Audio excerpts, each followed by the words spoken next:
It just feels like a huge amount of car for the money.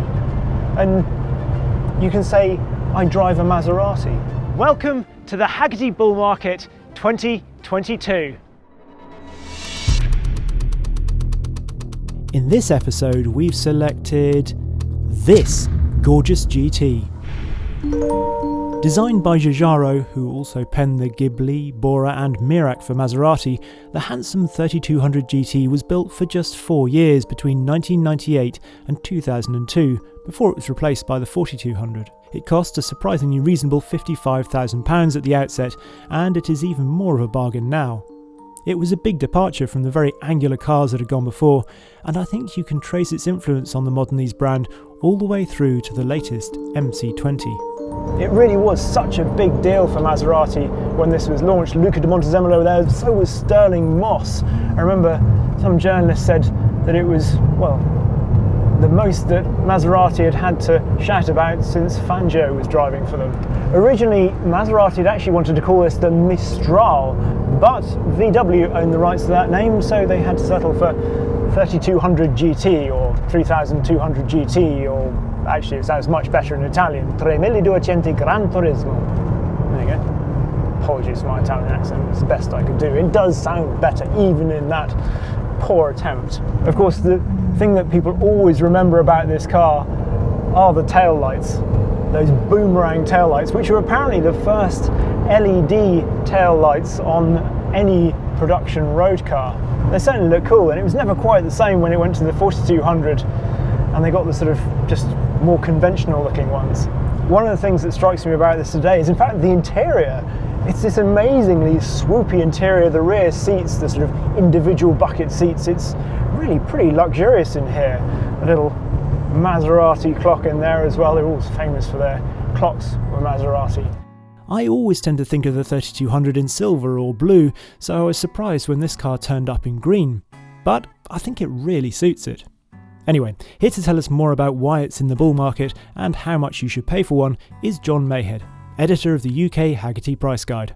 The Maserati 3200 is one of my personal favourites, and I think that it was one that I really pushed for to be on the list. It's just a really cool car. In terms of values, we've got them between 9,100 and at the top end 27,100. Now there aren't many in that top end.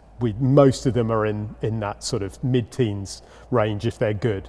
The Maserati 3200 we think will increase. We don't think it'll be a huge increase in value, but a lot of those early issues, so things like end float bearing issues, wishbone issues, generally a lot of those will have been addressed by now. And all those, the special edition cars, the Assetto Corsa, there were I think about 200 in total that were imported into the UK. Those cars are really special cars, and now they're starting to become identified as such, and we see those going up. This particular car is not a special edition, but even in standard guise, it certainly doesn't feel slow. Today, driving one of these, well, it still feels really potent actually. So they always said 370 brake horsepower for this twin turbo 3.2 litre V8. But actually, well, rumour has it they were always dynoed at sort of over 400, sometimes 420 brake horsepower. They couldn't say more than 370 because they didn't want this overshadowing the Ferrari 355, which was out at the same time.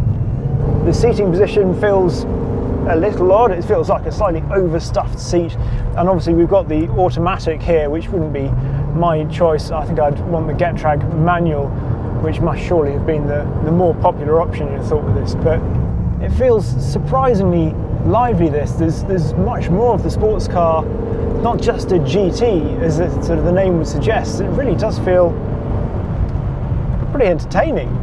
To be honest, I'm not entirely sure the standard car chassis is quite the match of all that turbocharged torque going to the rear wheels, so I'd advocate treading a little carefully, particularly in the wet. On the flip side, the advertised 0 to 62 mph time of 5.1 seconds feels rather conservative. It just feels like a huge amount of car for the money. And you can say, I drive a Maserati. When somebody says, what do you drive? I drive a Maserati. That just sounds cool. And then you see the boomerang rear lights. What's not to like, to be honest? possibly build quality. That then is a very brief look at the still suave and swift Maserati 3200 GT. Tempted? I'd love to know what you think of it in the comments down below.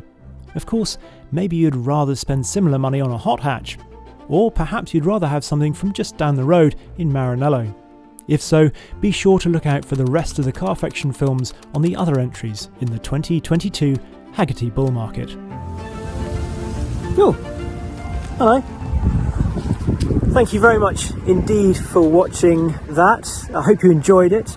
We've got 10 in this series, so do make sure you are subscribed to Carfection. Have a look at the Hagerty articles as well, because they've written about them so frequently more depth than I had time to talk about in some of the cars, so have a look at those as well. We've got links to all those in the description down below. So yeah, there we go. Hope you enjoy it. See you next time.